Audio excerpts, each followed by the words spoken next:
21 août 1933, le jour où Violette Nozière empoisonne ses parents. Par Frédéric Lévineau, journaliste au Point. Nous sommes le lundi 21 août 1933. La famille Nozière se prépare à se mettre au lit. L'adorable Violette, âgée de 18 ans, apporte à ses parents une préparation censée soigner une syphilis familiale. Une tasse pour maman, une tasse pour papa. Quelle charmante attention, si ce n'est que Violette a glissé dans les tasses une dose de barbiturique à envoyer un cheval au tapis. C'est qu'elle en a marre de ces vieux, qu'ils crèvent. Son père est le premier à s'effondrer, suivi par sa mère. Avant de quitter l'appartement, Violette s'empare des économies du ménage. Il faut dire que la douce jeune fille cache une vie de débauche. Elle entretient un amant.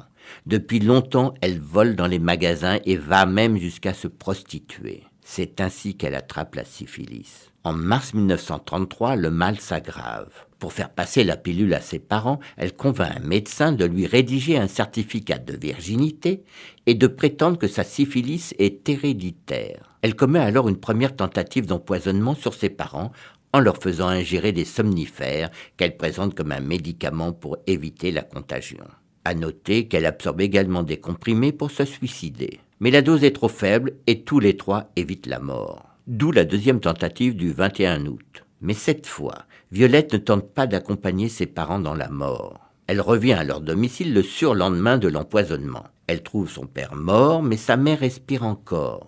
Alors, elle ouvre le gaz pour faire croire au suicide de ses parents. Les secours arrivent, sa mère sera sauvée. En enquêtant, les policiers découvrent que la quantité de gaz échappé ne peut pas expliquer la mort du père. D'autre part, l'autopsie relève une dose élevée de barbiturique. Violette est donc arrêtée pour homicide volontaire. Pour expliquer son geste, elle accuse son père de la violer depuis l'âge de 12 ans. Le 12 octobre 1934, Violette Nozière est finalement condamnée à la peine de mort pour parricide et empoisonnement. Une peine commuée en travaux forcés à perpétuité le 24 décembre suivant.